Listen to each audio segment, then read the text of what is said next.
नमस्कार.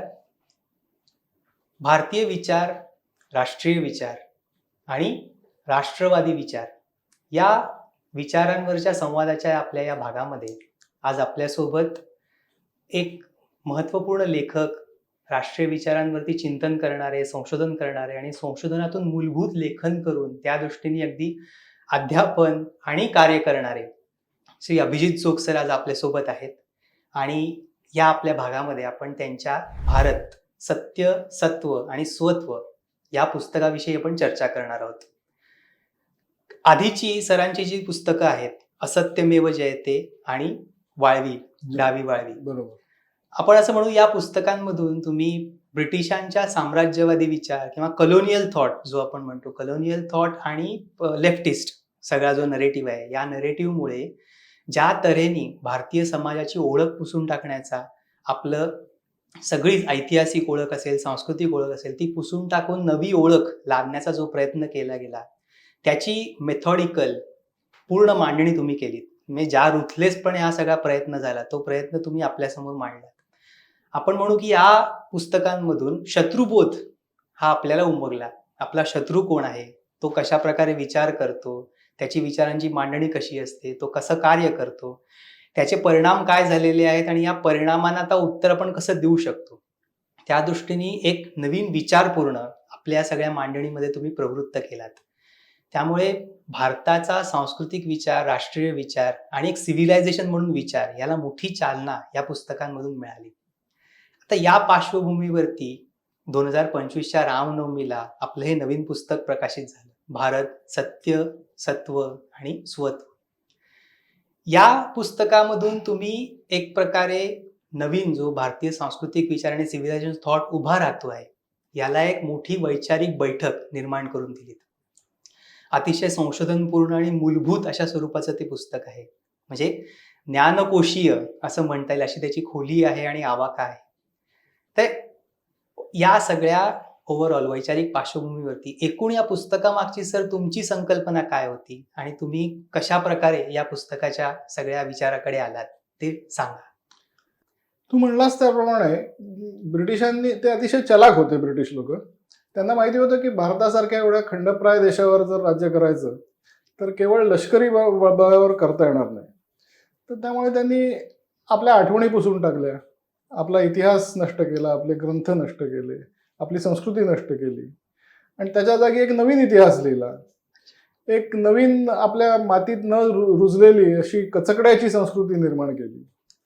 आणि त्यातून तू म्हणलास तसं शत्रुबोध तर मला झालाच माझ्या पहिल्या 2 पुस्तकांच्या निमित्ताने मी जो अभ्यास केला. पण त्याचबरोबर आपल्या लोकांवर त्याचा काय परिणाम झाला हे सुद्धा मला खूप मोठ्या प्रमाणात जाणवलं. म्हणजे भारतीयांचा आत्मविश्वास नष्ट झाला, आत्मसन्मान नष्ट झाला, स्वतःबद्दल एक प्रकारची ओशाळलेपणाची भावना आपल्या मनात निर्माण झाली आणि त्याचं पदोपदी दर्शन होतं. म्हणजे आता आपण साम्राज्यवादाचं जोखड जरी झुगारून दिलेलं असलं तरी साम्राज्यवादी मानसिकता मात्र अजूनही आपल्यामध्ये टिकून आहे. म्हणजे आता उदाहरण द्यायचं झालं तर मला एक मध्ये गृहस्थ भेटले होते, ते अमेरिकेत असतात आणि ते मला सांगत होते की दर रविवारी आम्ही एक 10-15 जण मिळून वैदिक ऋचांचं चॅन्टिंग करतो. पण त्याचबरोबर त्यांनी मला अगदी आवर्जून सांगितलं त्यात धार्मिक काही नाही आहे.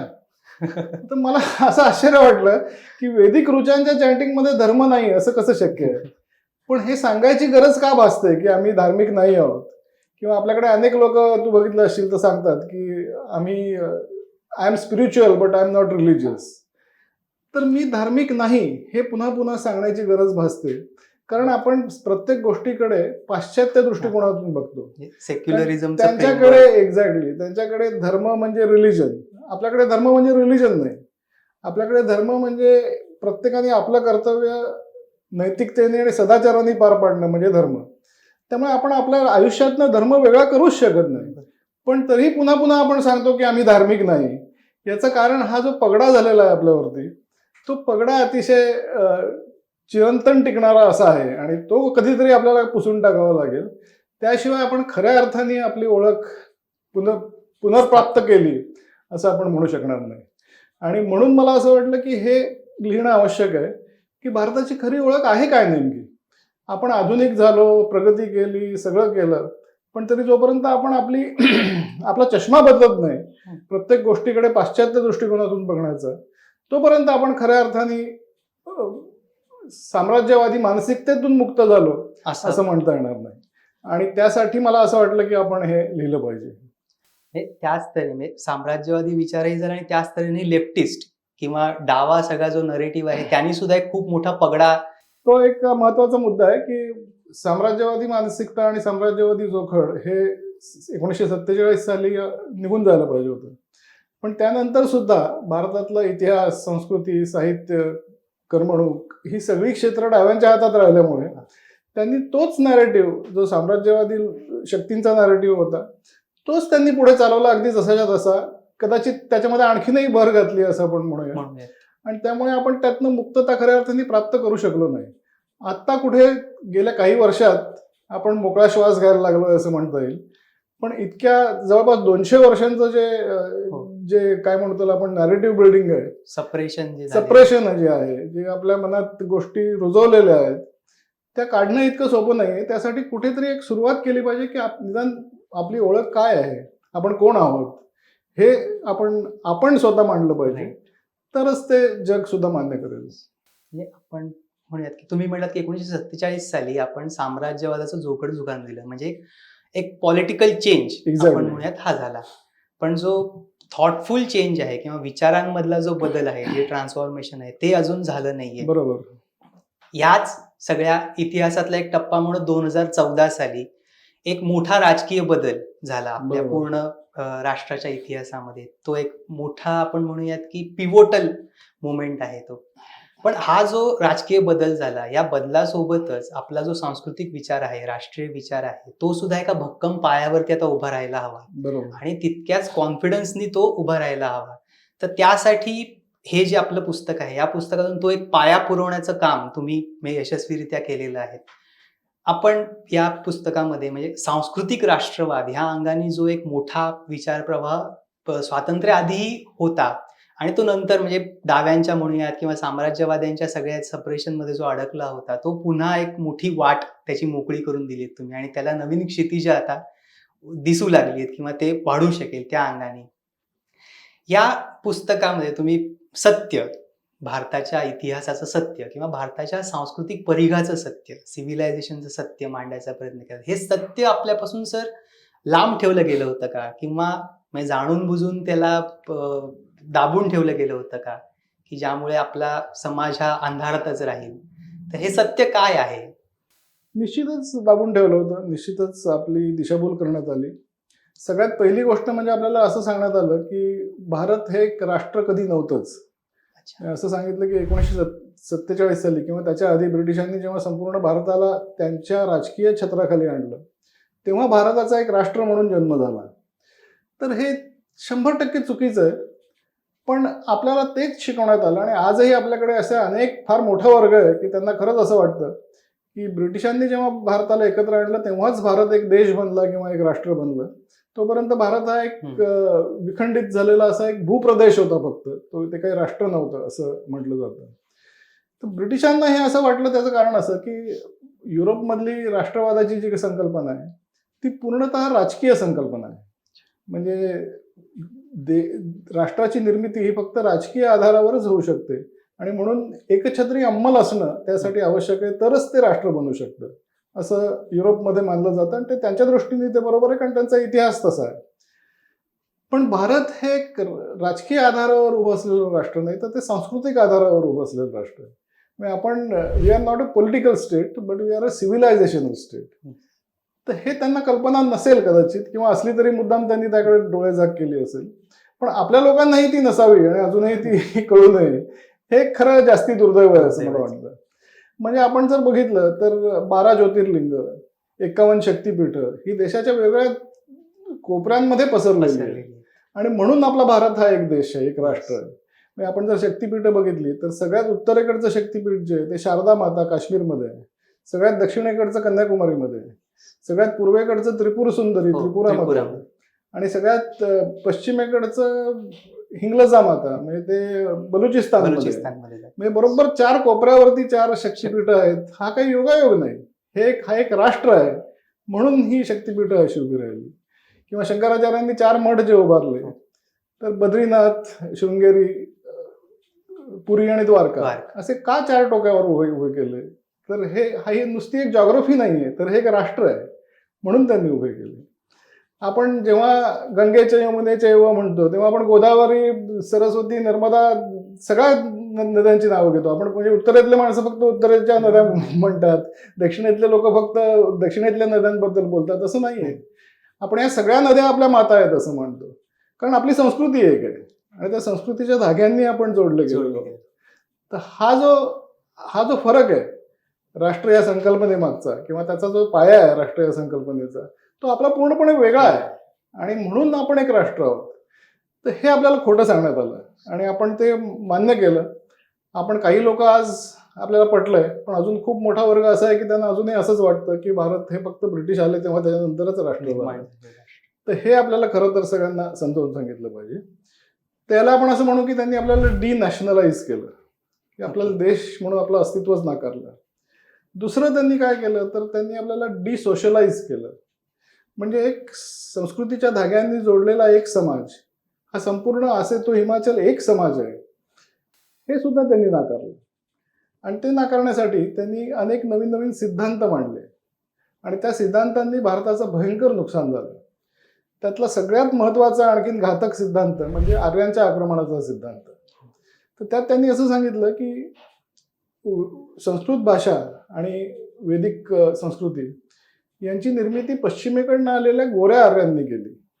रशियाच्या दक्षिण भागात राहणारे सोनेरी केसांचे, निळ्या डोळ्यांचे, गोऱ्या रंगाचे आर्य इसवी सन पूर्व 1500 मध्ये भारतात आले आणि त्यांनी इथे येऊन संस्कृत भाषेची आणि वैदिक संस्कृतीची निर्मिती केली.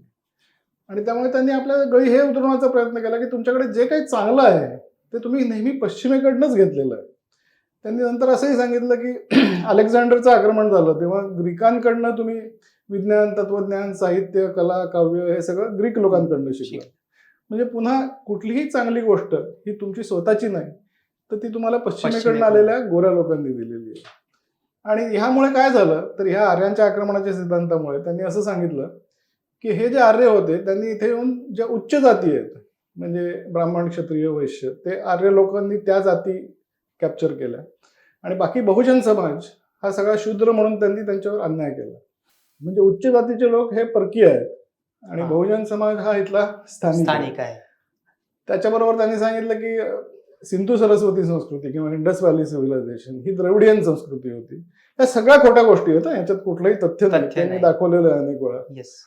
तर ही संस्कृती ह्या आर्य लोकांनी त्यांना दक्षिणेकडे ढकलून दिलं आणि त्यांनी उत्तर भारत कॅप्चर केला.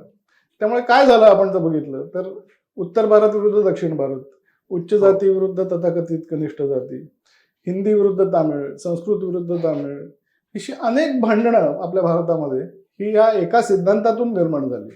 आणि त्यामुळे एक समाज म्हणून आपलं जे अस्तित्व होतं ते विखंडित झालं पूर्णपणे. हे दुसरं असत्य. हे आपल्याला खरं सत्य काय आहे ते मांडणं आवश्यक आहे, तर तो प्रयत्न मी केला. तिसरं त्यांनी एक काम केलं ते म्हणजे डिहिंदुआयझेशन. म्हणजे काय केलं की हिंदू धर्मातनं अनेक लोकांना दूर करण्याचा प्रयत्न केला. म्हणजे उदाहरणार्थ आदिवासी हे हिंदू नाहीत असं त्यांचं म्हणणं आहे. तुला आश्चर्य वाटेल की आदिवासी हा शब्द ब्रिटिश लोक भारतात आले त्याच्या आधी अस्तित्वातच नव्हता. आपण त्याला वनवासी म्हणायचो किंवा वनजाती म्हणायचो, वनवासी म्हणायचो. आदिवासीतनं काय अर्थ ध्वनित होतो की आधीपासून जे भारतात अस्तित्व आहे. तर असं काही नाही, आपला संपूर्ण समाज इथलाच आहे, कुणीही बाहेरनं आलेलं नाही. पण ते रुजवण्यासाठी, ते भिनवण्यासाठी त्यांनी आदिवासी हा शब्द निर्माण केला. त्यामुळे आदिवासींना त्यांनी वेगळं काढलं, आदिवासींचा धर्म वेगळा आहे असं सांगितलं. जेव्हा जनगणना झाली पहिल्यांदा भारतात 1871 साली सुरू झाली, तेव्हा त्यांनी स्पष्टपणे त्या जनगणनेचे जे प्रमुख होते ब्रिटिश लोक होते त्यांनी सांगितलं की आदिवासींचा जो धर्म आहे तो हिंदू धर्मापेक्षा काही वेगळा नाही आहे, त्यामुळे त्यांचा वेगळा धर्म म्हणून नोंदवण्याची काही गरज नाही. पण त्यांना असं सांगण्यात आलं, आदेश देण्यात आले की तो वेगळा म्हणूनच नोंदवा. आणि तेव्हापासून हे दोन वेगळे धर्म आहेत असं त्यांनी आपल्या मनात भिनवलं. दलित किंवा आपण म्हणूया शूद्र हे सुद्धा आपली जी जाती व्यवस्था होती त्याच्यामध्ये उच्च नीचतेची भावनाच नव्हती. महात्मा गांधींनी म्हटलेलं आहे की एखाद्या ओशनिक सर्कल सारखा हो. आपला समाज होता, म्हणजे समतल समाज होता, आणि लाटांप्रमाणे लाटांप्रमाणे होतं. त्याच्यामध्ये पिरामिड सारखं पिरामिडल स्ट्रक्चर स्ट्रक्चर. नव्हतं. तर हे त्याच्याकडे दुर्लक्ष करून त्यांनी खरं तर कास्ट सिस्टीम ही युरोपियन कन्सेप्ट आहे. म्हणजे स्पेन आणि पोर्तुगाल इथे जाती कास्ट सिस्टीम होती आणि सिस्टेमा दी कास्टास म्हणून ते त्याला म्हणायचे. तर आपली जाती व्यवस्था त्यांना कळली नाही, जास्ती मला वाटतं गुंतागुंतीची आहे, आपली व्यामिश्र आहे. त्यामुळे तीच कास्ट सिस्टीमच आहे ही असं म्हणून त्यांनी आपल्याला कास्ट हा शब्द सुद्धा त्यांनी त्यांनीच आपल्याकडे टाकला. आपल्याला कास्ट सिस्टीम आपल्याकडे नव्हती, जाती व्यवस्था ही आपली पूर्णपणे वेगळी होती. त्यात उच्च निश्चितेची भावना नव्हती, कारण की आपली जाती व्यवस्था ही प्रोफेशनवर आधारित होती, व्यवसायावर आधारित होती, ती जन्मावर आधारित नव्हती.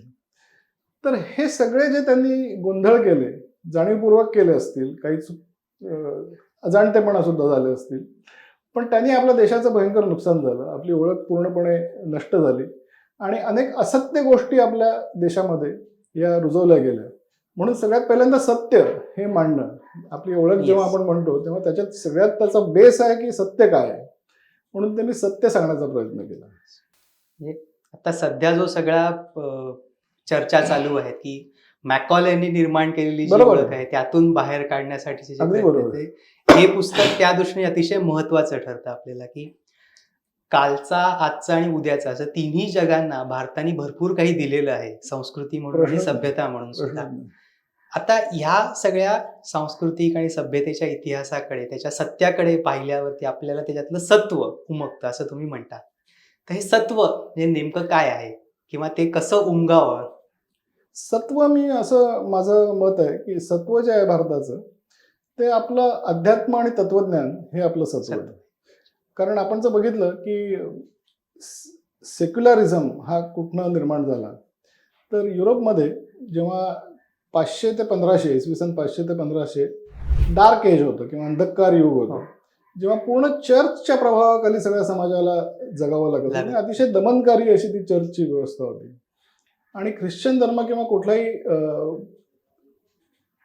काय म्हणू आपण त्याला अब्राहमिक धर्म याच्यामध्ये तुमचा प्रेषित आणि तुमचा धर्मग्रंथ याच्यावर 100% आंधळा विश्वास ठेवण्याची कंपल्शनच आहे त्याचं. म्हणजे तुम्ही त्याच्यापेक्षा वेगळा विचार करूच शकत नाही. आणि त्याच मानसिकतेमध्ये 500 ते 1500 संपूर्ण युरोप जगत होता की चर्चचे जे फतवे असतील त्याच्याविरुद्ध कोणी कुठलाही शब्दही काढू शकत नाही. आणि मग 16व्या शतकात जेव्हा रेनेसान्सचं युग आलं आणि नवीन प्रबोधनाचं युग आलं, नवीन ज्ञान अवतरू लागलं युरोपमध्ये, आणि मग तेव्हा ते फार अडचणीचं झालं, कारण की त्याच्यात आढळणाऱ्या ज्या गोष्टी होत्या, पृथ्वी गोल आहे किंवा पृथ्वी सूर्याभोवती फिरते, हे सगळं बायबलच्या आणि चर्चच्या म्हणण्याच्या विरुद्ध होतं. आणि मग त्या लोकांचे, त्या शास्त्रज्ञांचा छळ सुरू झाला, अनेकांना जीव गमवावे लागले. मग प्रोटेस्टंट रिफॉर्मेशन चळवळ तिथे सुरू झाली की ह्या विचाराला कुठेतरी आपण विरोध केला पाहिजे, नाहीतर मग युरोपची प्रगती खुंटणार आहे. आणि म्हणून त्यांनी 30 इयर वॉर असं त्याला म्हणतात ते झालं. आणि 1648 साली ट्रिटी ऑफ वेस्टफॅलिया असं म्हणतात, वेस्टफॅलियाचा करार, त्याच्यावर सह्या झाल्या कॅथलिक आणि प्रोटेस्टंट यांच्यामध्ये. आणि तिथे त्यांनी असं मान्य केलं की आपण 2 किंगडमची कल्पना करूया. एक किंगडम ऑफ क्राइस्ट की ज्याच्यामध्ये सगळ्या पारलौकिक ज्या गोष्टी असतील किंवा आध्यात्मिक धर्माच्या रिलेटेड गोष्टी असतील त्या चर्चच्या अधिपत्याखाली असतील, आणि किंगडम ऑफ द अर्थ जे राजाच्या अधिपत्याखाली असेल, आणि तिथे धर्म आणि स्पिरिच्युअलिटी सोडून बाकीच्या सगळ्या गोष्टी, अर्थव्यवस्था असेल, तुमचं राजकारण असेल, सगळ्या बाकीच्या गोष्टी, रोजच्या जगण्याशी संबंधित ज्या गोष्टी आहेत त्या सगळ्या राजाच्या अधिपत्याखाली आल्या पाहिजे. मग त्यांनी इहलौकिक आणि परलौकिक या 2 गोष्टींची पूर्ण फारकत केली आणि त्याला त्यांनी नाव दिलं सेक्युलरिझम. ते त्यांच्याकडे आवश्यक होतं, कारण की त्यांच्या धर्मात सांगितलं होतं की तुम्ही धर्माचं प्रेषित आणि धर्मग्रंथ आणि अर्थातच चर्च यांचं 100% मान्य केलंच पाहिजे. आपल्याकडे अशी परिस्थिती कधीच नव्हती, कारण आपल्याकडे म्हणजे our tradition doesn't tell us to be a believer. तुम्ही विश्वास ठेवा हे कंपल्शन आपल्याकडे नाही. आपल्याला सीकर व्हायला सांगतात, म्हणजे तुम्ही स्वतःच्या मुक्तीचा मार्ग तुम्ही स्वतः शोधा असं सांगितलं. श्रद्धा ही आतून यावी लागते. तर त्यामुळे आपल्याकडे ह्या सेक्युलरिझमची जी कन्सेप्ट आहे त्याची खरं तर गरज नाही, कारण की आपले ऋषी जे होते त्यांना हे माहिती होतं की जर विश्वाचं रहस्य जाणून घ्यायचं असेल तर आपली दृष्टी ही विश्वाच्या अंताबरोबरच किंवा सीमेबरोबरच मनाच्या तळापर्यंतही पोहोचली पाहिजे. त्यामुळे ते बाह्य जग आणि अंतर्गत जग दोन्हीचा अभ्यास करत होते. त्यामुळे आपले ऋषी जे होते ते शास्त्रज्ञ आणि तत्वज्ञ दोन्ही दोन्ही होते. एकत्र होते. आणि म्हणून हे भारताचं वैशिष्ट्य आहे आणि हे भारताचं सत्व आहे असं मी म्हणेन की तुम्ही आपल्या रोजच्या जीवनातून अध्यात्म आणि तत्वज्ञान यांना वेगळं करू शकत नाही. तर मी एक उदाहरण देतो की आपली संख्या प्रणाली जी आहे, दशमान संख्या प्रणाली 0 ते 9, या संख्या प्रणालीने संपूर्ण गणित या ज्ञानशाखेचा पाया घातला. कारण ती नसती तर आपण गणित पुढे जाऊ शकलो नसतं. युरोपमध्ये त्याच्या आधी रोमन संख्या प्रणाली वापरायचे आणि ती संख्या प्रणाली इतकी बोजड होती की वजाबाकी, बेरीज, गुणाकार, भागाकार साध्या क्रिया सुद्धा करता येत नव्हत्या. त्यासाठी सुद्धा अबॅकसची मदत घ्यावी लागायची. तर असं असताना ही संख्या प्रणाली आपण का निर्माण करू शकलो? कारण की आपण 0 हा आकडा निर्माण करू शकलो. आणि तो का करू शकलो? तर नथिंगनेस ही जी कन्सेप्ट आहे, ही काय आपण म्हणू त्याला एक वॉइड किंवा शून्यावस्था, ही जी कल्पना आहे, ही एक अतिशय काय म्हणू त्याला आपण अमूर्त संकल्पना आहे. आणि ही अमूर्त संकल्पना आपल्या तत्वज्ञानातून आली आणि ते तत्वज्ञान आपल्याकडे होतं म्हणून आपण 0 ह्या आकड्याची कल्पना करू शकलो. आणि म्हणून आपण अत्यंत सुंदर आणि सुलभ अशी ही जी संख्या प्रणाली आहे ती आपण निर्माण करू शकलो. तर आपण जर बघितलं की आपले जे विज्ञानात झालेली जी प्रगती आहे प्राचीन भारतात झालेली, त्या सगळ्याचा आधार किंवा नुसतं विज्ञानच नाही तर कुठल्याही क्षेत्रात भारताची जी प्रगती झाली आणि भारताने जे स्थान प्राप्त केलं होतं त्याचा आधार हा मूलतः आपलं तत्वज्ञान आहे. आणि म्हणून भारतात तत्वज्ञान आणि सायन्स आणि स्पिरिच्युअलिटी किंवा फिजिक्स आणि फिलॉसॉफी यांना आपण वेगळं नाही करू शकत. हे भारताचं सत्व आहे असं माझं प्रतिपादन आहे. त्याविषयी अतिशय खूप चांगलं एक वाक्य तुमच्या याच्यात आलं की हे राष्ट्र हे ऋषी मुनींच्या भद्र इच्छेतून निर्माण झालेलं राष्ट्र आहे. म्हणजे हे सत्य आणि सत्व जाणून घेतल्यावरती आपल्याला लाभतं. तुम्ही म्हणता की ते आपलं स्वत्व, ती आपली खरी ओळख आहे. आणि त्या दृष्टीने भारताने अनेक क्षेत्रांमध्ये प्राचीन काळापासून यशाची अनेक शिखरं गाठलेली आहेत ह्या सत्वाच्या आणि स्वत्वाच्या आधारावरती. आणि त्यातून आपण कायम दात्याच्या भूमिकेमध्ये राहिलेलो आहोत. तर हे जे स्वत्व आहे, जी ओळख आहे, त्याविषयी आपण सांगाल का? म्हणजे काही क्षेत्रांची आपण समजा उदाहरण दिली, म्हणजे भाषा असेल, संस्कृती असेल, तर त्याविषयी आपण सांगा. याच्याबद्दल सांगावं तेवढं थोडं आहे म्हणजे कारण की भारताने प्रत्येक क्षेत्रात प्रचंड कामगिरी केलेली आहे आणि ज्याची दुर्दैवाने आपल्या भारतीयांनाच त्याची ओळख नाही. पण त्यामुळे मी जर फार बोलायला लागलो तर थांबव मला, कारण की मला कधी कधी थांबणं अवघड जातं. पण पहिला भाग मी असं सांगेन त्याच्यातला किंवा पहिला पैलू आपल्या ओळखीचा हा आहे की भारताने संपूर्ण जगाला भाषा आणि संस्कृतीची देणगी दिलेली आहे. सभ्यता म्हणजे काय? सभ्यता या शब्दाचा अर्थच भारताने दिलेला आहे. म्हणजे संपूर्ण जगाचा इतिहास जर आपण पाहिला तर कत्तली, रक्तपात, हिंसा, बलात्कार आणि लुटालूट याच्याशिवाय दुसरं काही आढळत नाही. पाशवी स्वरूपाची इतिहास आणखीन संस्कृती सगळी आढळते. याचं दुसरं टोक किंवा या सगळ्यामधलं एक शांततेचं बेट म्हणता येईल ते भारत होतं. की भारताने कधी सुद्धा विनाकारण रक्तपात केला नाही किंवा विनाकारण हिंसा भारताने कधी केली नाही. आपले देव जे आहेत, देवी देवता, त्यांच्या हातात नेहमी शस्त्र असतात, बरोबर आहे. पण ती शस्त्र जी आहेत ती त्यांनी नेहमी धर्माच्या रक्षणासाठी वापरली. त्यांनी दुसऱ्याचं राज्य ओढून घेण्यासाठी किंवा आपलं साम्राज्य खूप मोठं करायचं, बाकीच्यांना सगळ्यांना संपवून टाकायचं, हा विचार आपल्याला आपल्या भारताच्या इतिहासात कधी आढळत नाही. त्यामुळे आपण जर पाहिलं तर राजसूय यज्ञ जे होतं किंवा अश्वमेध यज्ञ होतं, तिथे त्या यज्ञासाठी वेगळ्या राजांना आमंत्रण दिलं जायचं आणि ते आमंत्रण स्वीकारून जर ते सगळ्या भेटी वगैरे घेऊन आले, म्हणजे तुमचं सार्वभौमत्व जर त्यांनी मान्य केलं तर त्यांच्या विरुद्ध कुठलंही आक्रमण किंवा रक्तपात हा होत नसेल. जे मान्य करणार नाहीत त्यांना जाऊन पराभूत केलं जायचं, पण ते सुद्धा सार्वभौमत्व प्रस्थापित करण्यासाठी. मग एखादा राजा जर मारला गेला तर त्याचं साम्राज्य स्वतःच्या राज्याला जोडून घेणं अशी परिस्थिती नव्हती, तर त्याच्याच मुलाला गादीवर बसवायचे. मी मूलतः जी हिंसा होती ती धर्माच्या प्रसारासाठी किंवा आपल्या सार्वभौमत्वाच्या प्रसारासाठी होती. विनाकारण माइंडलेस व्हायलन्स ज्याला आपण म्हणतो तो आपल्याकडे कधी झाला नाही. त्यामुळे सभ्यता आणि संस्कृती याची देणगीच भारताने जगाला दिली. दुसरं भाषा. युरोपमधल्या ज्या भाषा आहेत त्यातल्या 3 भाषा सोडून बाकी सगळ्या भाषांचं मूळ हे भारतात आहे.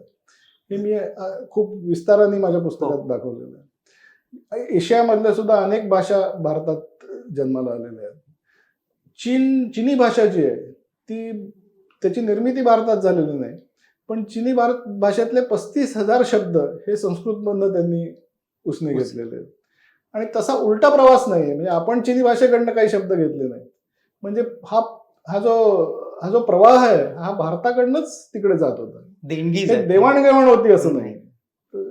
बाकी जर आपण बघितलं तर संस्कृतीचा जो प्रभाव आहे ज्याला आपण इंडोस्फिअर असं म्हणतो, तर हे पूर्वेला इंडोनेशिया किंवा त्याच्याही पलीकडे पॉलिनेशियन आयलंड ज्याला म्हणतात पॅसिफिक महासागरातली, त्या संपूर्ण प्रदेशात भारताचा प्रचंड मोठा प्रभाव होता. इंडोनेशियात पर्यंतचा जो भाग आहे तो भारताचा भागच मानला जायचा. म्हणजे जेव्हा ब्रिटिश ईस्ट इंडिया कंपनी किंवा सगळ्या युरोपियन देशांच्या ईस्ट इंडिया कंपनी स्थापन झाल्या, French east India company, Danish east India company, त्या सगळ्यांचं ज्युरिस्डिक्शन म्हणा हे पूर्ण इंडोनेशियापर्यंत होतं. कारण ते इंडोनेशियाला भारताचा पूर्व भागच समजत. आणि तसंच मध्य एशिया म्हणजे उझबेकिस्तान, कझाकस्तान हा जो भाग आहे सगळा, तिथे सुद्धा तो भारतच होता एक प्रकारे. कारण तिथे सुद्धा पूर्णपणे विष्णू आणि शिव यांची पूजा केली, गणपतीची पूजा केली जायची, संस्कृत भाषा वापरली जायची. त्यानंतर बुद्धांचा फार मोठा प्रभाव पडला. तर त्यामुळे UN संघ हा जो चिनी प्रवासी आहे त्यांनी लिहिलंय की तो आत्ता जिथे ताजिकिस्तान म्हणतात त्या भागात जेव्हा आला तेव्हा तो म्हणतो की मला तिथे आल्यानंतर असं वाटलं की भारताने आपले बाहू पसरलेत की मला जवळ घेण्यासाठी, भारतीय संस्कृतीचा सुगंध मला तिथे येऊ लागला असं त्यांनी म्हटलेलं आहे. म्हणजे तो सगळा प्रदेश हा भारताचाच भाग होता. आणि बाकी आपण जर जपानमध्ये गेलो तर जपानमध्ये ज्या देवतांची पूजा होते त्यातल्या 80% देवता या पूर्ण भारतात गेलेल्या आहेत. म्हणजे सरस्वतीची पूजा होते, गणपतीची पूजा होते, नावं वेगळी आहेत पण देवता त्याच आहेत. तसंच कोरियामध्ये तू गेलास, कुठेही जरी आपण गेलो, चीनमध्ये आपण जर बघितलं तर तिथलं जे मार्शल आर्ट ज्याला आपण म्हणतो, तर तो बोधीवर्मन नावाचा आपला एक राजपुत्र होता दक्षिणेकडचा, तो तिथे गेला आणि त्यांनी त्या टेम्पल ऑफ शाओलिन मध्ये त्या सगळ्या कुंफू ज्याला म्हटलं जातं किंवा कराटे ज्याला म्हटलं जातं, तर ती सगळी देणगी भारताने त्यांना दिलेली आहे. कारण कलारीपयट्टू म्हणून आपला केरळमधला मार्शल आर्ट्स आहे त्याच्यातनं निर्माण झालेली ही सगळं व्यवस्था आहे. तर हे सगळं जे ज्ञान आहे, हे सगळं जे संस्कृतीचा प्रभाव आहे, हा संस्कृतीचा प्रभाव निम्म्यापेक्षा अधिक जगावर हा भारतातनं पोचलेला होता. असं आपण म्हणू शकतो की प्राचीन संस्कृती ज्या होत्या, इजिप्शियन संस्कृती किंवा मेसोपोटेमियन संस्कृती, या सगळ्या संस्कृतींमध्ये ते लोक असं म्हणायचे की आमचे पूर्वज पूर्वेकडनं आले. तसंच हा जो इस्रायलचा प्रदेश आहे की जिथे सगळे अब्राहमिक धर्म जन्माला, सेमेटिक धर्म, त्यांचं ओल्ड टेस्टामेंट जे आहे, तर ओल्ड टेस्टामेंटमध्ये सुद्धा असं म्हटलंय की आमचे पूर्वज हे पूर्वेकडनं आले, ते शिनार नावाच्या प्रांतात येऊन राहिले आणि नंतर ते जगभर सगळीकडे पसरले. आणि पूर्वेकडचा प्रदेश हा फक्त भारतच असू शकतो कारण की भारताच्याच प्राचीन ग्रंथांमध्ये आणि संस्कृतीमध्ये असा उल्लेख आहे की आपल्या लोकांनी पश्चिमेकडे स्थलांतर केलेलं आहे. तसं बाकी कुठल्याही देशात नाहीये. ती खूप म्हणजे संशोधनपूर्ण चर्चा तुमच्या त्याचा मी खूप विस्ताराने त्याच्यात लिहिलेलं आहे. तर म्हणजे असं म्हणू शकतो आपण की संपूर्ण जगात जी संस्कृती आणि सभ्यता निर्माण झाली त्याचं मूळ हे भारतात होतं. आणि ते का होतं याचं सुद्धा मी लिहिलंय, आपण थोडक्यात बघूया. की इसवी सन पूर्व, कारण की आपण लोक असं म्हणू शकतात की अरे तुम्ही काही काय सांगता, सगळ्या जगात भारतातनं कशी काय संस्कृती गेली, तर का गेली त्याला कारण आहे की साधारण 1.5 लाख वर्षापूर्वीपासून तर 20,000 वर्षापूर्वीपर्यंत संपूर्ण जगात हिमयुग होतं खूप मोठ्या प्रमाणात. युरोपमध्ये 4 किलोमीटर उंचीचा बर्फाचा थर जमलेला होता. तसंच उत्तर अमेरिकेमध्ये, कॅनडा त्या भागात 6-8 किलोमीटर उंचीचा बर्फाचा थर जमलेला होता. त्यामुळे ते संपूर्ण उत्तर गोलार्धात मानवी वस्तीसाठी अतिशय प्रतिकूल परिस्थिती होती. तिथे असलीच मानवी वस्ती तर अत्यंत तुरळक होती. आणि मानवी वस्ती मुख्यतः आफ्रिका, भारत आणि साऊथ ईस्ट एशिया म्हणजे इंडोनेशिया वगैरे या भागात आणि ऑस्ट्रेलिया इथे होती आणि त्यातली सगळ्यात जास्ती लोकसंख्या त्या काळातली जगातली ही भारतात होती. आणि लोकसंख्या जास्ती असली की एकमेकाशी संपर्क येतो, संपर्कातून संवाद होतो आणि संवादातून संस्कृती निर्माण होते. त्यामुळे संस्कृती भारतात का निर्माण झाली तर मुख्यतः लोकसंख्या जास्ती होती आणि त्यामुळे भारतात संपर्क एकमेकांशी जास्ती आला आणि त्यातून संवाद, संस्कृती, भाषा हे सगळं त्यातनं निर्माण होत गेलं. म्हणजे संस्कृतीच्या निर्मितीचे एक स्थैर्य इथे स्थैर्य जे होतं ते भारतात होतं आणि त्यामुळे भारतातून संस्कृती आणि भाषेचा प्रभाव हे संपूर्ण जगभर गेला असं आपण नक्कीच म्हणू शकतो. जसं तुम्ही भाषा आणि संस्कृती हे दोन हे सांगितले, तसंच तुम्ही पुस्तकामध्ये व्यवस्था निर्मिती, राजकारण, अर्थकारण, विज्ञान अशा क्षेत्रांसाठी सुद्धा भारताकडून अनेक गोष्टी या जगाकडे गेलेल्या आहेत असं म्हणलेले आहेत. ते तर फारच विलक्षण आहे सगळं ते सत्य जे आहे ते, की बहुतेक सगळ्या ज्ञानशाखांचा पाया हा भारतात घातला गेला. भारत हा जगातला पहिला ज्ञानाधिष्ठित समाज होता असं आपण म्हणू शकतो. म्हणजे आपण जर बघितलं तर विश्वाच्या निर्मिती संकल्पना, आपण 2-3 उदाहरणं बघू कारण की नाहीतर हा विषय संपणारच नाही.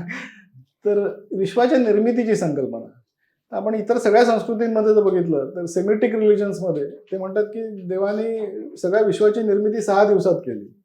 पहिल्या दिवशी प्रकाश निर्माण केला, मग दुसऱ्या दिवशी ग्रह तारे निर्माण केले, मग तिसऱ्या दिवशी वनस्पती निर्माण केल्या. जेनेसिस जी ती सगळी म्हणजे अशी एक बाळबोध संकल्पना विश्वाच्या निर्मितीची तिथे आहे. आणि बाकी आपण सुमेरियन संस्कृती जरी बघितली तरी ते म्हणतात की चिकन मातीच्या बाहुल्या आधी बनवल्या आणि त्याच्यात प्राण फुंकून मग माणसं निर्माण केली.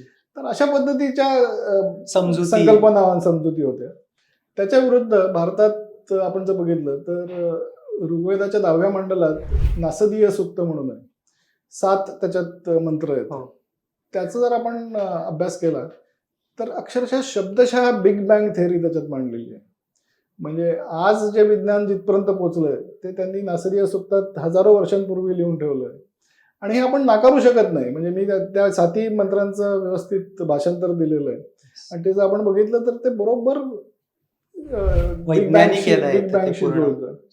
तर हा जो फरक आहे म्हणजे त्याची आपण तुलनाच करू शकत नाही. म्हणजे एकीकडे इतक्या बाळबोध आणि समजुती लेवलच्या प्रायमरी लेवलच्या कन्सेप्ट आणि एकीकडे ही इतकी प्रगत आणि उन्नत अशी विचारसरणी आणि मांडणी. तसं जर आपण बघितलं की विश्वाची निर्मिती आपण असं म्हणतो की विश्वाचं जे एका विश्वाचं आयुष्य हे ब्रह्माच्या 1 दिवस रात्री एवढं असतं. ब्रह्माचे 1 दिवस रात्र म्हणजे किती तर 864 कोटी वर्ष. म्हणजे ह्या इतक्या प्रचंड संख्यांची कल्पना आपल्याला होती. आणि असा 1 दिवस रात्र जर असेल तर ब्रह्माचं आयुष्य 100 वर्ष असतं. म्हणजे त्याची 100 वर्ष म्हणजे 311 ट्रिलियन वर्ष. आणि हे संपल्यानंतर पहिला ब्रह्मा मृत्यू पावतो आणि दुसरा ब्रह्मा जन्म घेतो. म्हणजे काल हा अनादी आणि अनंत आहे ही संकल्पना आपल्याला कळलेली होती असं आपण म्हणू शकतो. आणि हे सगळे आकडे इतके मोठे आपल्या वेदांमध्ये लिहिलेले आहेत की इतके आकडे असू शकतात याची आपल्याला कल्पना होती. याच्या विरुद्ध जर आपण बघितलं तर बायबलमध्ये जी विश्वाच्या निर्मितीचा कालखंड दिलाय ते म्हणतात इसवी सन पूर्व 4004 साली विश्वाची निर्मिती झाली. म्हणजे फक्त 6000 वर्षापूर्वी विश्वाची निर्मिती झाली असं ते म्हणतात. आणि म्हणून त्यांनी सगळ्या जगाचा इतिहास हा त्याच्यात बसवण्याचा प्रयत्न केला. आणि म्हणून ते प्राचीनत्व जे आहे आपल्या भारताचं ते नाकारतात. त्याचं सुद्धा हे एक कारण आहे. हे पहिली गोष्ट. दुसरं प्राचीन ग्रीसमध्ये जर आपण बघितलं की फार प्रगत संस्कृती होती असं म्हटलं जातं. त्यांना ज्ञात असलेला सगळ्यात मोठा आकडा हा होता मिरियड म्हणजे 10,000. म्हणजे ग्रीकांना माहिती असलेला सगळ्यात मोठा आकडा होता 10,000. तेव्हा अनेक संस्कृती अशा होत्या की ते म्हणायचे 1, 2, 3 and 2 मेली. याच्या पलीकडे आकडेच माहित नव्हते. आणि भारतात मात्र आपण 311 ट्रिलियन वगैरे आकड्यांबद्दल बोलत होतो. म्हणजे हा सुद्धा जर फरक बघितला आपण तर हा विलक्षण फरक आहे. म्हणजे आपण त्याची तुलनाच करू शकत नाही. बौद्धिक झेपच खूप मोठी, बौद्धिक झेप फार प्रचंड आहे. तसंच आपण ॲस्ट्रॉनॉमी ज्याला म्हणतो खगोलशास्त्र त्याची प्रगती इतकी विलक्षण होती की आपल्या सगळ्या प्राचीन ग्रंथांमध्ये महत्वाच्या प्रसंगांच्या वेळेस आकाशस्थ ग्रहगोलांची स्थिती काय होती त्याचं अगदी तपशीलवार वर्णन केलेलं आहे. आणि त्याच्यावरून आपण आता कॉम्प्युटरला ते फीड करून ही परिस्थिती आकाशात कधी होती हे काढू शकतो आणि त्याच्यावरनं आपण क्रोनॉलॉजी ठरवू शकतो. कालमापन त्याच्यावरनं आपण ठरवू शकतो. ते असं विलक्षण म्हणजे धातुशास्त्र जगातलं सर्वोच्च दर्जाचं स्टील हे भारतात बनायचं, त्याला वूड स्टील असं म्हटलं जायचं. त्याच्यानंतर आपण जर बघितलं तर मेडिसिन आणि सर्जरी हो. विलक्षण प्रगती. म्हणजे तुला सांगितलं तर आश्चर्य वाटेल की मेंदूची सर्जरी, ब्रेन सर्जरी, नंतर मोतीबिंदूची शस्त्रक्रिया, प्लास्टिक सर्जरी, वॅक्सिनेशन, या सगळ्या गोष्टी प्राचीन भारतात होत होत्या. वॅक्सिनेशनचं श्रेय एडवर्ड जेन्नरला दिलं जातं, हो. पण त्याच्या कितीतरी आधी भारतात वॅक्सिनेशन होत होतं. देवीच्या रोगाची लस टोचली जात होती. तुला गमतीची गोष्ट म्हणून सांगतो की प्लास्टिक सर्जरीचा जन्म कुठे झाला, तुला कल्पना आहे का? नाही. पुण्यामध्ये झाला. अच्छा. पुण्यामध्ये जन्म झाला म्हणजे काय, ते पहिल्यांदा जगासमोर आलं. कसं अच्छा. आलं ती फार इंटरेस्टिंग गोष्ट आहे. टिपू सुलतान आणि इंग्रज यांच्यामध्ये युद्ध सुरू झालं आणि इंग्रजांच्या सैन्याला काही पुरवठा करण्यासाठी एका गाडीमध्ये काही माल भरून पुण्याचा एक गाडीवान तिथे गेला होता.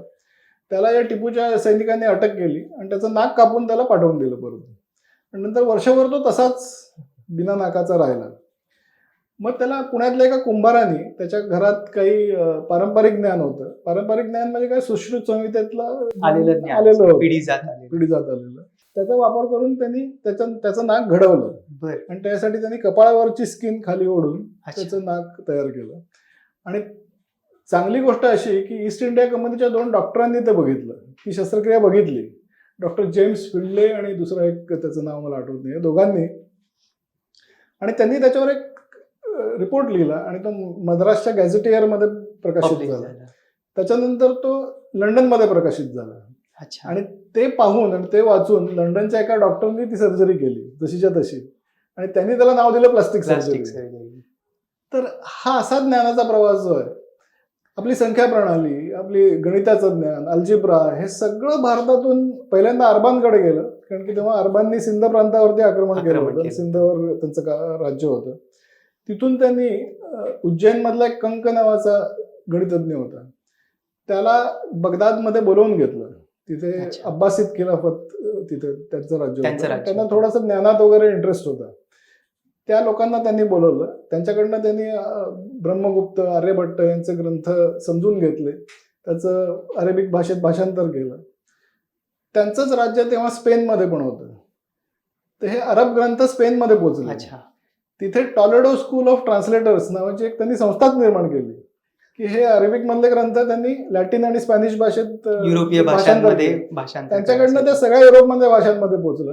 आणि तेव्हा पहिल्यांदा गणित आणि खगोलशास्त्र यांचं ज्ञान युरोपमध्ये अवतरलं. आणि म्हणून 500 ते 1500 आपण म्हटलं की हा डार्क एज होता. त्याच्यानंतर अचानक हे ज्ञान कुठून निर्माण झालं? ज्ञान असं अचानक नाही निर्माण होत ना, आपण त्याचे टप्पे दाखवू शकलो पाहिजे. आपल्याकडे जर आपण पाहिलं तर आर्यभट्टापासून तर केरळा स्कूल ऑफ मॅथमॅटिशियन्स त्याला म्हणतात. आर्यभट्ट होता 5व्या शतकात आणि केरळा स्कूल हे 13वं शतक ते 16वं शतक. आपण टप्पे दाखवू शकतो. आर्यभट्ट, ब्रह्मगुप्त, वराहमिहिर, नंतर भास्कराचार्य पहिले, भास्कराचार्य दुसरे, मग केरळा स्कूल. हे आपण व्यवस्थित दाखवू शकतो की आधीच्या कामावर कसं उत्क्रांत होत गेलं. युरोपमध्ये असं नाहीच आहे. 15व्या शतकापर्यंत पूर्ण अंधार आणि 16व्या शतकात अचानक ज्ञान निर्माण झालं. तर हे कसं झालं याचं रहस्य हे याच्यामध्ये दडलेलं आहे की 1498 साली ते पहिल्यांदा पोर्तुगीज केरळात पोहोचले. तिथे तेव्हा केरळा स्कूल ऑफ मॅथमॅटिशियन्स कार्यरत होते. त्यांच्याकडनं त्यांनी पुष्कळचं ज्ञान मिळवलं. इकडे अरबांच्या मार्फत स्पेनमध्ये गेलं, ते ज्ञान युरोपमध्ये पसरलं.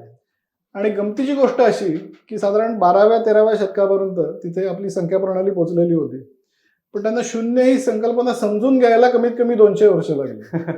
चर्चने त्याच्या विरुद्ध फतवे काढले होते की ही काळी जादू आहे, हे तुम्ही ही संख्या प्रणाली वापरायची नाही.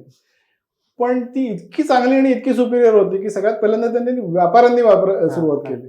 त्याच्या लक्षात आलं की व्यापारासाठी फार चांगली आहे, म्हणजे हिशोब करायला, आणखीन सगळं अकाउंटिंगसाठी. तिथून त्याची एंट्री झाली आणि मग ती सगळीकडे पसरली. आणि 16व्या शतकापर्यंत ती युनिव्हर्सली ऍक्सेप्टेड झाली आणि तेव्हा खऱ्या अर्थाने तिथे रेनेसॉन्सचं युग सुरू झालं. तर हे आपल्याला कोणीच कधीच सांगितलं नाही आणि आपण हा कधी विचार केला नाही. पण हे खरं रहस्य आहे की भारत ही जगातला पहिला ज्ञानाधिष्ठित समाज असं मी का म्हणतो.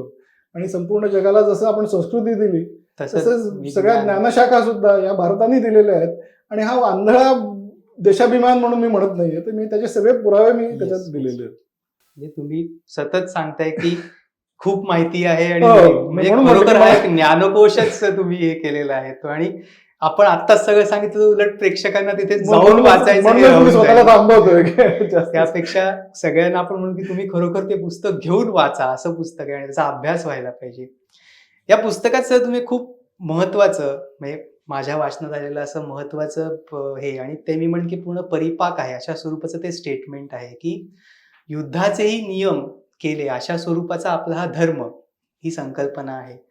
आणि त्यामुळे अशा स्वरूपाचा धर्मसंकल्पना आणि अशा स्वरूपाचा धर्म असलेल्या या भूमीतून आपण आज सुद्धा जगभराला पडलेल्या अनेक प्रश्नांची उत्तरं देऊ शकतो, समस्या सोडवू शकतो. याबाबत थोडं काही स्पष्टीकरण तुम्ही द्याल का? धर्म म्हणजे जसं मी मगाशी म्हटलं की धर्म हा self imposed rule of law आहे असं आपण म्हणूया. आज आपण जगात असं सांगितलं जातं की रूल ऑफ लॉ असलं पाहिजे, कायद्याचं राज्य असलं पाहिजे, रूल बेस्ड इंटरनॅशनल ऑर्डर असली पाहिजे असं युनो सांगतं. पण आपल्याकडे हे हजारो वर्षापासून आहे आणि ते सुद्धा आपल्यावर हे आपण हे कायदे पाळतो की नाही हे बघणारी कुठली यंत्रणा पण ठेवण्याची गरज नाही, कारण की हा self impose rule of law आहे. प्रत्येकाने आपला धर्म स्वतः पाळायचा आहे. आणि धर्म म्हणजे काय तर प्रत्येकाने आपलं कर्तव्य हे सदाचाराने आणि नीतिमत्तेने पार पाडणं. म्हणजे विवेकाने आपला जो समाज आहे हा ड्युटी ओरिएंटेड मॉडेल आहे आपलं. आपण हक्कावर आधारित आपली व्यवस्था नाही, कर्तव्यावर आधारित व्यवस्था आहे.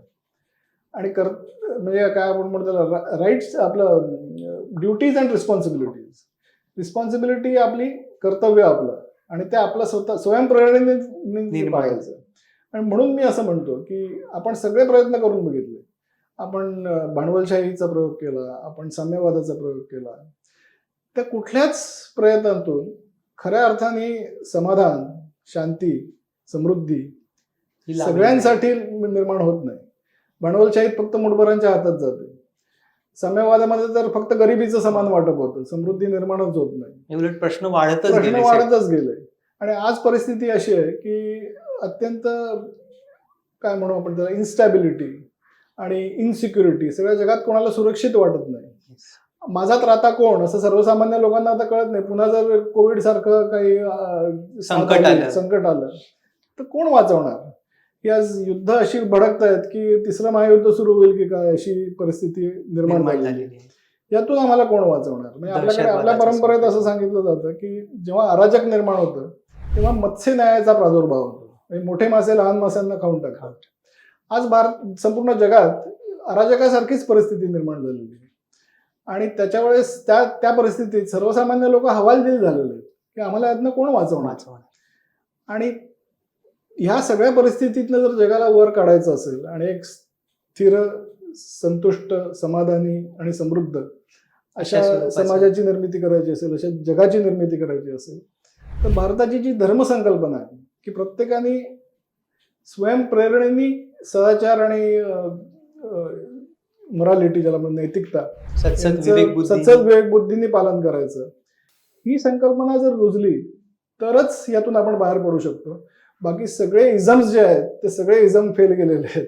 आणि याच्या पुढेही तसंच होणार आहे की जोपर्यंत स्वयंप्रेरणा, सत्सद विवेक बुद्धी ह्याला आपण समजून घेत नाही आणि स्थान देत नाही तोपर्यंत जग यातनं बाहेर पडू शकणार नाही. आणि म्हणून आज जगाला भारताची गरज आहे. आणि जगाला जर भारताची गरज असेल तर त्याच्या आधी भारतीयांनी समजून घ्यायला पाहिजे की आपण कोण आहोत आणि आपलं स्वत्व काय आहे. हे आपल्याला जर कळलं तर आपण जगाला मार्गदर्शन करण्याचं जे आपलं कर्तव्य आहे, मी तर म्हणतो इतिहासदत्त कर्तव्य आहे, ते आपण पार पाडू शकू जर आपण स्वतः समजून घेतलं तर. आणि म्हणून मला असं वाटतं की आवश्यक आहे की आपली खरी ओळख काय आहे हे आपण समजून घ्यायला पाहिजे. ते आपण समजून घेतलं तर आपण जगाला मार्गदर्शन करू आणि त्यातून एक वेगळं भवितव्य आपण निर्माण करू शकतो. म्हणजे भारत सत्य, सत्व आणि स्वत्व हा तुमचा ग्रंथ, आणि तो आता अनेक जण वाचतायत किंवा अभ्यास करतायत. तर अशा स्वरूपात तुम्ही म्हणता की जो आत्मभान जागृत जे आपल्याला करायचं आहे आता, एक सिव्हिलायझेशन म्हणून, एक संस्कृती म्हणून आणि राष्ट्र म्हणून, तर अशा स्वरूपात ज्याला इच्छा निर्माण झालेली आहे, जो कार्य करू इच्छितो, अशा तरुणाला तुम्ही काय संदेश देऊ इच्छिता? मी असं म्हणेन की स्वतःला ओळखा आणि कुठलीही गोष्ट जी तुम्हाला सांगितली जाते ती फेस व्हॅल्यूवरती घेऊ नका. कारण की कोणीही सांगणारा असो कितीही मोठा तो असेल, कितीही मोठा शास्त्रज्ञ असेल, नोबेल प्राइज विजेता जरी असला, तरी एकंदरीत आपल्या मानसिकतेत ज्या गोष्टी रुजवल्या गेल्या आहेत किंवा भिनवल्या गेल्या आहेत त्या त्याच्या मनातनं दूर झाल्याच असतील असं नाही. तो सुद्धा त्या चष्म्यातनंच बघत असेल, कारण की तो आपल्या समाजाने 200 वर्षापासून घातलेला आहे चष्मा, त्यामुळे तो इतका सहजासहजी सुटणार नाही. तर त्यामुळे आपण समजून घेतलं पाहिजे की आपण कोण आहोत, आपली ओळख काय, आपला खरा इतिहास काय, आपली खरी संस्कृती काय, आपल्या मातीत रुजलेली आपली कुठली संस्कृती आहे. आणि हे जर आपण समजून घेतलं आणि आपलं जे विलक्षण वेगळं स्थान आहे, म्हणजे जगातल्या इतर 100-200 देशांसारखे आपण नाही आहोत, आपलं स्थान वेगळं आहे. इतिहास काळात 10,000 वर्षांपासून आपण एक वेगळा देश आहोत की ज्यांनी संपूर्ण जगाला मार्गदर्शन केलं, संपूर्ण जगाला भाषा आणि संस्कृती, संपूर्ण जगाला ज्ञान आणि संपूर्ण जगाला अर्थकारण, या सगळ्या गोष्टी आपण पोचवलेल्या आहेत. तर ह्याचा वृथाभिमान बाळगू नये, हे बरोबर आहे. किंवा याच्यात आपण मशगूल राहून नवीन काहीच करायचं नाही असं नाही करायचं आपल्याला, हे निश्चित आहे. पण आपली खरी क्षमता काय आहे हे जर आपण ओळखून आणि या पायावर जर आपण नवीन इमारत उभी केली तर ती फार मग भारताची प्रगती कोणी थांबवू शकणार नाही. आणि ती प्रगती नुसती भारताची नसेल तर ती संपूर्ण जगाला एक दिशा देणारी प्रगती असेल.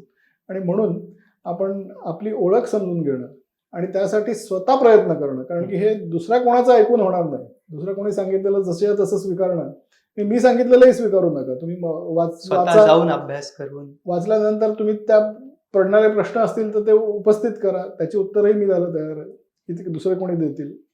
पण पूर्ण समाधान स्वतःचं करून आपण त्या लेवलला येऊन त्याच्या पुढे आपली प्रगती सुरू केली पाहिजे. म्हणजे अशा प्रकारे आत्मभान जागृत झालेला भारत हा असा तो भविष्यातला भारत असं तुम्हाला वाटतं? निश्चित. तो कसा असेल असं तुम्ही त्याचं स्थान हे कसं असेल? कारण आता आपल्याला त्याची पदचिन्ह दिसत आहेत की एक वेगळ्या तऱ्हेची भूमिका भारताकडे येऊ लागलेली आहे, म्हणजे आंतरराष्ट्रीय ह्याच्यात सुद्धा आणि राष्ट्रीय सगळ्या व्यवहारात सुद्धा. मला असं वाटतं की गेली 2000 वर्ष टोटॅलिटेरियन पॉवर ज्याला आपण म्हणतो, की संपूर्ण जगावर आमचीच सत्ता असली पाहिजे किंवा संपूर्ण जगावर आमचाच प्रभाव असला पाहिजे, अशा काही शक्ती कार्यरत आहेत. मग त्या काही धर्म या स्वरूपात असतील, काही इझम या स्वरूपात असतील, काही विचारसरणी या स्वरूपात असतील.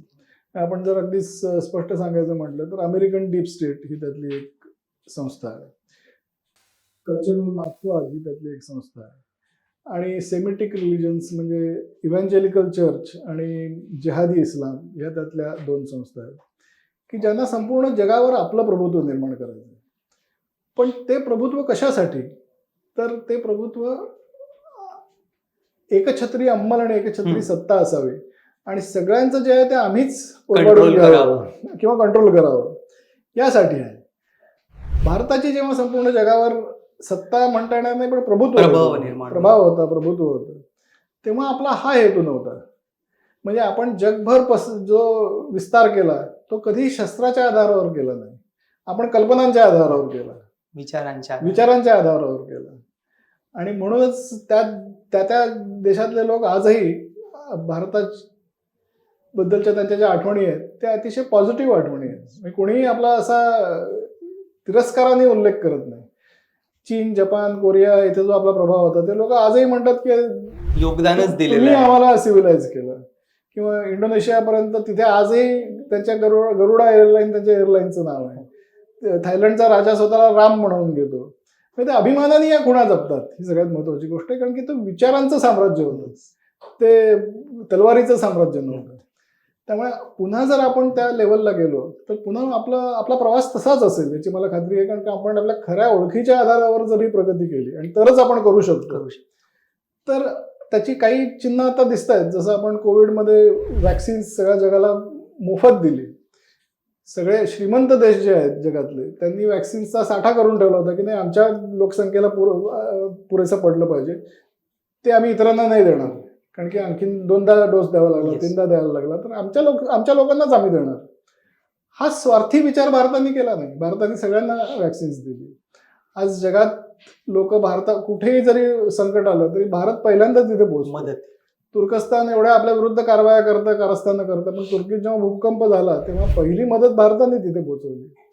तर भारत हे जेव्हा पुन्हा एक महासत्ता बनेल किंवा विश्वगुरू बनेल, तेव्हा आपला रोल हा असा असेल. आपला रोल जगाला कंट्रोल करणं, सभ्यता देणारा असा तो. सभ्यता देणारा, मदत करणारा आणि कल्पनांचा प्रभाव त्यांच्यावरती त्या पाडणारा. आधारे तिथे पोचणारा असा हा भारत असेल. विचारांचा प्रभाव, कल्पनांचा प्रभाव, संस्कृतीचा प्रभाव. आणि हा भारत निर्माण नक्की होईल याची मला खात्री आहे. त्याकडे आपण वाटचाल केली पाहिजे. खूप खूप अतिशय असा विचार प्रवर्तक असा हा पूर्ण आपला आजचा संवाद होता. मी प्रेक्षकांना सगळ्यांना विनंती करेन की हे पुस्तक सगळ्यांनी मिळवून वाचा, त्याचा अभ्यास करा. आणि सर, आज तुम्ही तुमच्या एवढ्या व्यस्त शेड्यूल म्हणून वेळ काढून आलात त्याबद्दल तुमचे मनपूर्वक आभार सर. धन्यवाद. मलाही खूप मजा आली गप्पा मारायला. धन्यवाद सर. आणि अशाच स्वरूपाचे संवाद पाहण्यासाठी, विचार ऐकण्यासाठी साप्ताहिक विवेकच्या आपल्या YouTube चॅनलला लाईक करा, शेअर करा, सबस्क्राईब करा. धन्यवाद.